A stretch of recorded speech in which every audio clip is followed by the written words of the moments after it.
Hello! On va pas parler de la vie, on va parler de roulette. Ah, vous me direz, c'est presque pareil. Alors, si vous projetez un jour ou dans pas longtemps de vivre de la roulette, ce qui pour certains paraît impossible, moi aujourd'hui je sais que c'est possible parce que je fais partie d'une communauté.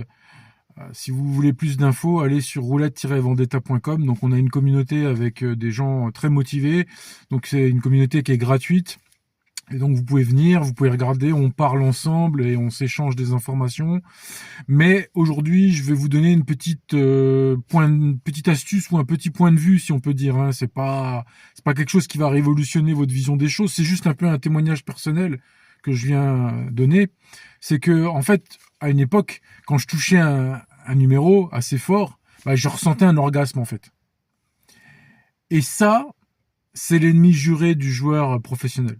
C'est-à-dire que, ouais, ok, t'as mis beaucoup sur un numéro, tu touches, tu dois absolument ressentir aucune émotion forte. Je dis pas que tu dois pas ressentir une certaine satisfaction, une certaine sensation du devoir accompli, mais tu dois pas du tout être comme j'étais. Je te dis, c'était presque si j'allais pas faire dans mon froc, donner tout le jus, quoi. Tu vois, faut arrêter, quoi. Je veux dire, à un moment donné. Alors je sais, c'est dur. Tu vois, quand tu mets fort sur un numéro et que voilà, le truc il explose et alors que tu t'y attendais pas forcément non plus. C'est aussi ça, hein. C'est que des fois ça tombe à un moment où tu dis non, en fait t'as joué plusieurs numéros, t'as joué plusieurs trucs et en fait il y a différents échelons, c'est-à-dire qu'il y a des numéros qui sont moyens, il y en a d'autres qui sont plus forts et tu peux pas, tous les numéros ne peuvent pas être plus forts, c'est que quelques-uns. Et donc ça tombe plus rarement dessus.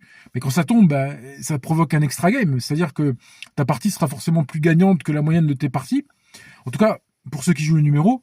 Voilà, moi je viens juste apporter mon témoignage, hein, mais arrête les orgasmes. Et je sais que je suis pas le seul. Je sais que je suis pas le seul. Je connais beaucoup les casinos. On a tous été un peu là-dedans. De toute façon, après, il faut éviter de tomber aussi d'en faire des trop grosses sommes. Par exemple, si tu es dans un casino de province, évidemment que si tu bloques la machine souvent, que le préposé il est souvent obligé de venir te voir pour la débloquer, que même des fois ils vont te payer un coup. Hein.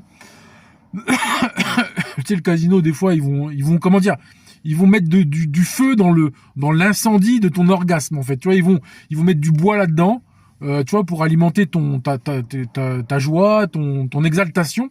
Tu vois, non, en fait, on n'est pas du tout là pour. Ok, si tu tapes, alors si tu sais pas taper fort, tape moyen, mais ne tape pas fort pour faire des orgasmes. Voilà.